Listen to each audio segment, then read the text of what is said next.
Hi guys, I hope you are well. So first things first, this is another question that's being asked by a student who contacted me, and so this is yeah, I kind of like this thing. So if you've got things that bother you, let me know, because it just gives me a nice little theme for a video. And if you find it useful, please do subscribe, please do click like, please also do click the notification bell, yeah, which obviously gives you notifications of when I've uploaded something, because otherwise you don't automatically get them. Please remember I have a Kofi account underneath in the description, which is when you can buy me a small coffee, which I legitimately spend on coffee. Yeah, good. So let's get going. If you, and by the way, can I also remind you that there is still the meetup in August on the 20th in central London. Everybody's welcome. So this question is from Linda, and Linda wanted to know how you handle relative pronouns when there's a sentence before the noun. I'll explain what that means in a second, because in other words, she kept fucking that up and she's doing really well with lots of other stuff, really well. So let's quickly explain what we mean. In a basic ass sentence, like a really not overthinking the sentence, I've just noticed this is what happens when you wear factor 50 on your body and factor 30 on your face. You end up with tanned face, white body. Yeah, so if you have a basic sentence, the verb clause, for want of a better expression, although that's not really the word because you can include an object in a clause, but basically the verb part of these sentences is going to be a person or an object. Object is again misleading. Somebody doing a verb, a subject doing a verb. So that could be a human being or a non-human being doing a verb. So for example, Luke eats. Okay, now for these sentences, these verbs are going to have an object attached to them. So Luke eats the cake, Luke needs the cream, Luke talks about the situation. Okay, in these sentences we're starting with the verb element and we're moving into the thing, for want of a better word, on the end of the verb, either with nothing between the verb and the thing, the object, or with an a or with a de. So straight away then, j'ai besoin de la crème, je mange le gâteau, or je pense à la situation. Okay, so these are sentences which are either going to have nothing, no preposition, straight from the verb into the object, or they'll have a de or an a. Okay. If you then reverse into our classic territory, where you have a relative pronoun, these are not the only relative pronouns, but these are what we're focusing on. For want of a better explanation, it's when you start your idea with the thing rather than the verb. So let's make the person and the verb a red colour. Let's think red, blue, red blood, whatever. So Luke eats, let's make that red. Blood, alive, Luke is alive, you know, Luke eats. Let's say the cake, le gâteau, let's make that blue. So the verb bit is red and the cake is blue. Luc mange le gâteau, all right? If we had Luc thinks of the situation, Luc pense, so the Luc pense is red, a is a preposition which sits in the middle, and la situation is blue. Luc needs the cream, factor 50, factor 30, factor 30, factor 50. So Luc needs the cream, Luc a besoin. It might be a combo element, but it's still a verbal element. So Luc a besoin, that's the red.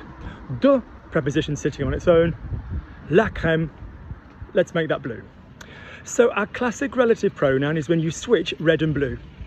So for example, you'd say the cream, Luc needs, the cake, Luc eats, the situation, Luc thinks of. So la crème dont Luc a besoin, la situation à laquelle Luc pense, what was the other one? Le gâteau que Luc mange. And if you don't get why each of those does what it does, I will attach a very, very, very important link underneath which goes through specifically each of those verb types and why it does that. Okay, I'm sat at a kitchen table with a student and I go through all of them. Now, what's bothering some of you students is that you've gone, right, okay, j'ai besoin de la crème dont j'ai besoin, and you've kind of learned that the crème is now coming first. Or you've gone, Luc mange le gâteau on the end, le gâteau que Luc mange, le gâteau is coming first.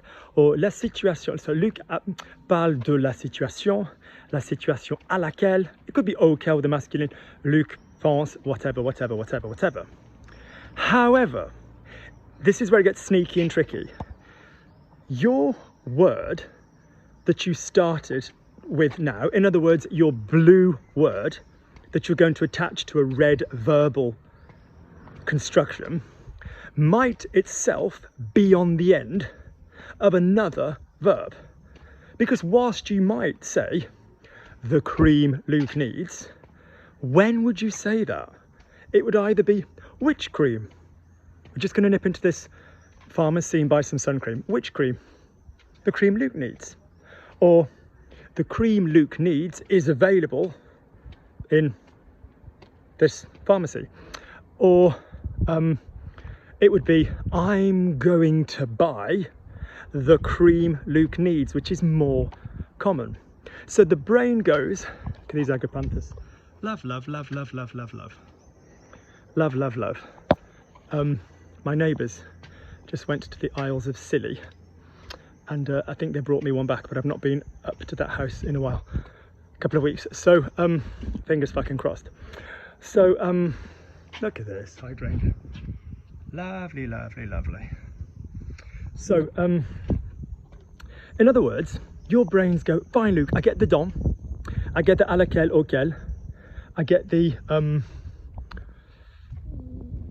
que, I get how to reverse stuff, but it's when you've then got it on the end of another sentence.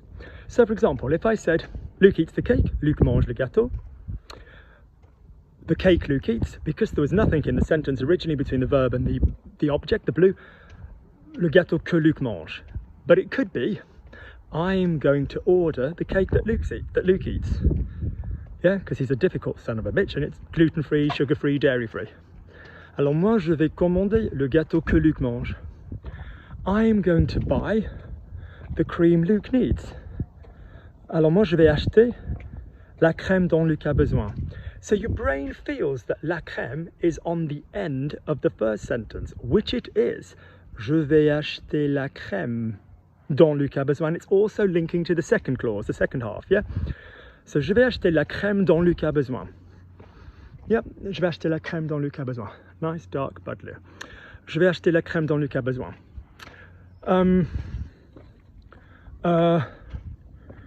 I can't imagine the situation Luke's thinking of. Je peux pas imaginer la situation à laquelle Luc pense. So to be able to do the next couple of minutes, you really need to have mastered doing these relative pronoun blue-red switches. And to remind you, there was a relative pronoun live class back in the day. Bringing the live class back, but it'll be in a very different context. It'll be signed up. It'll be a donation class. Yeah, I'll need something up front, but it will be available because a lot of people have asked for that back. But it'll just be in a slightly more disciplined fashion. Yeah, so to be able to attempt what we're about to do, you need to have really understood why we use que or dont or avec qui, you know, avec lequel, yada yada yada yada. Relative pronouns. You need to really be up on relative pronouns. So, challenge. Okay, so I thought I'd just get to 10 minutes. So we need to fill for 30 seconds so that you guys know when you do the challenge part, it comes in at 10 seconds. 10 minutes rather. Oh, I'll just go and look at the salix. That'll fill 20 seconds. Lovely. Good. Brilliant.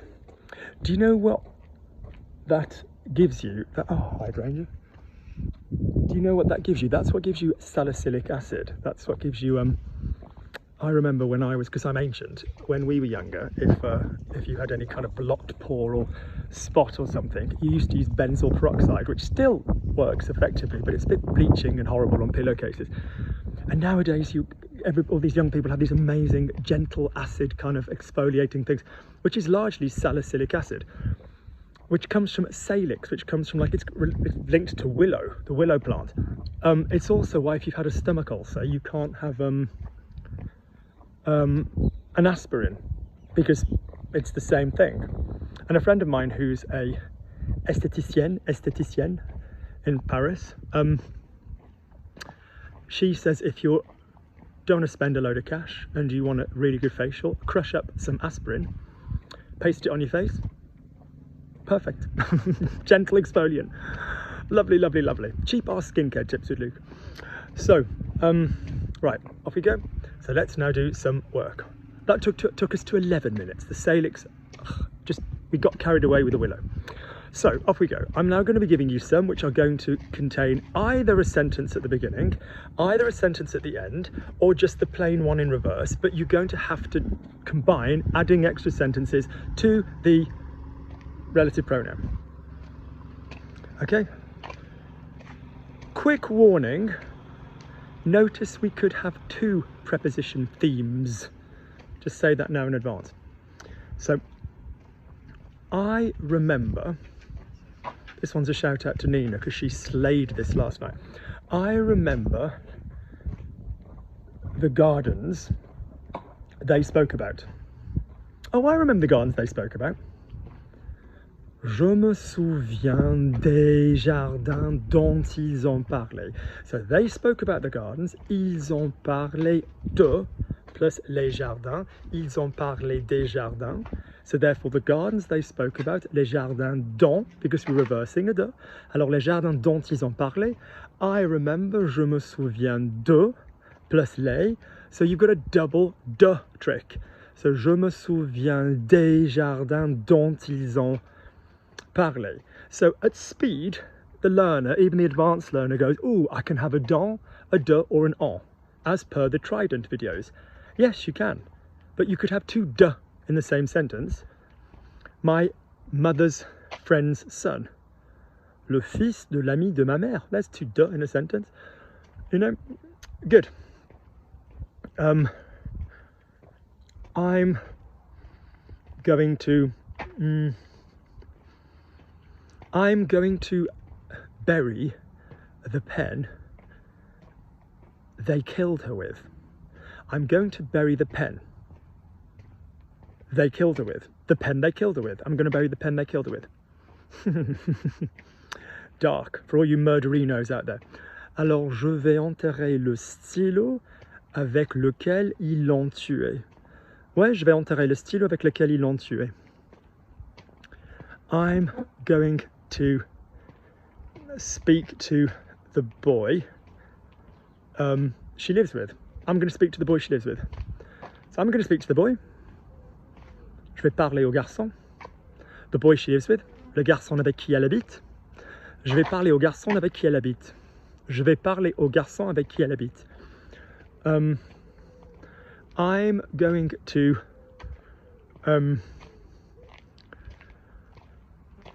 I can't even understand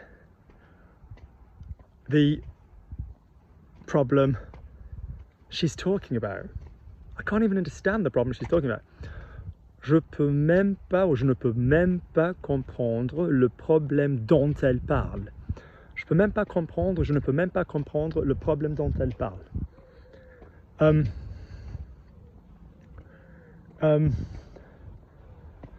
I remember, let's go with I'm dealing with the boy she used to deal with. I'm dealing with the boy she used to deal with. Je m'occupe du garçon dont elle s'occupait avant. Might be nice at the end. Oui, je m'occupe du garçon dont elle s'occupait avant. I'm dealing with the boy about whom, of whom, in this case, she used to deal. Quick reference to another video that you'll notice with the dans that there's no difference between a person and a non-person. And there is another video coming up, depends how far I can be asked to walk, which was another Linda question, which is really good, which was just a general go through of different ways that people and non-people are the same and different in French. But I might do that one sitting at a desk. Just depends. I don't know, depends. Do we like the background? Do we like the ambient white noise? I might do that. So, a couple more. This guy's got an interesting running style. His hands are by his hands are by his side. We won't say anything. We'll just admire from a distance, shall we?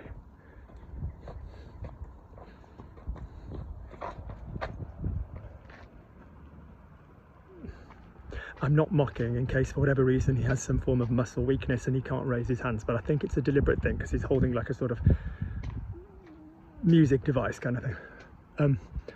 Good.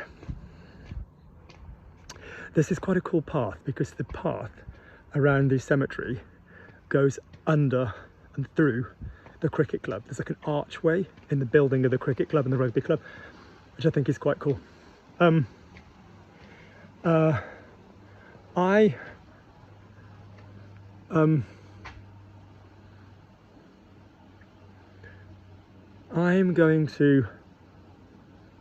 find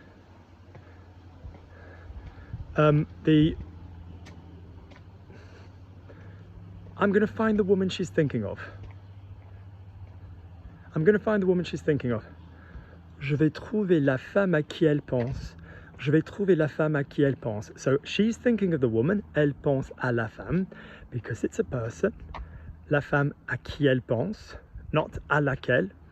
So quick reminder, you will have seen this in the relative pronoun video, but quick reminder, and this will come up in the when people and things are fucking different video. If you have a laquelle, you can use it with people.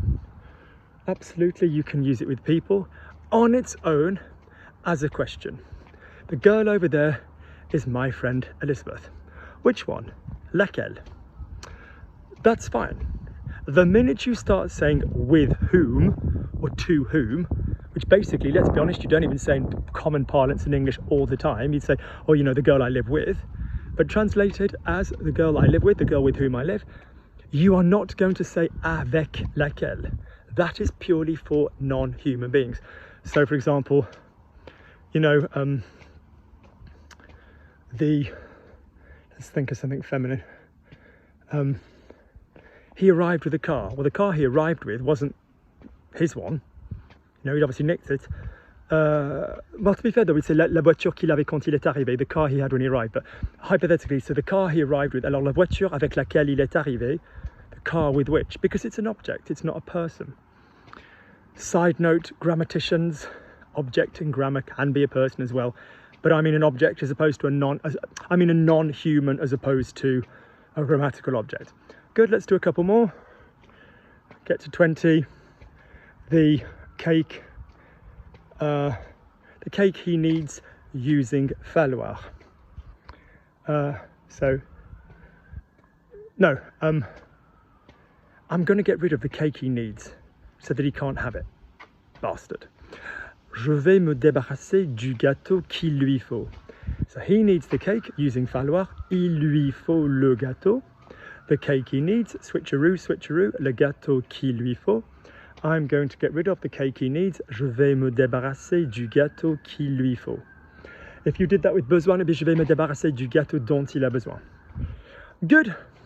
So in other words, what we are saying is, if you ever wonder which relative pronoun you need, say your sentence the normal way round, starting with, well, normal, but you know what I mean, starting with the subject. So Luke eats the cake. Start with the dude or the object, the non-human doing the verb.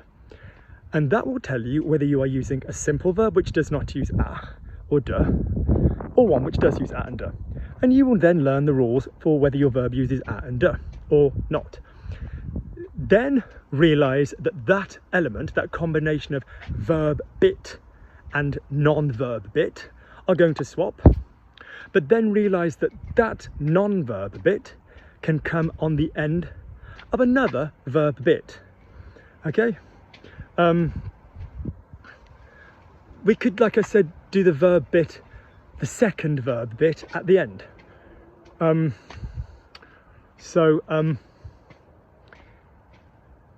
one he needs has never been found. So they need a solution, but the one he needs has never been found. Celle dont il a besoin n'a jamais été trouvée. You know, they've never found the one he needs. Ils n'ont jamais trouvé celle dont il a besoin. Good. So this is the first of two of Linda's videos, and then I wanted to do a video on the difference between ce dont and celui dont, yada yada yada yada yada. Good. I'm going to be off on holiday fairly soon, all being well, if my holiday partner gets over her COVID, and then yeah, you won't see me for dust for several weeks. Good. I might come back having had extensive plastic surgery. Good. All right, speak soon, take care. If you like the video, please do click like, please do subscribe to the channel, please do let me know your questions, please do remember there's a Kofi link underneath. Remember, we've got the thing on the 20th of August. Speak to you guys soon.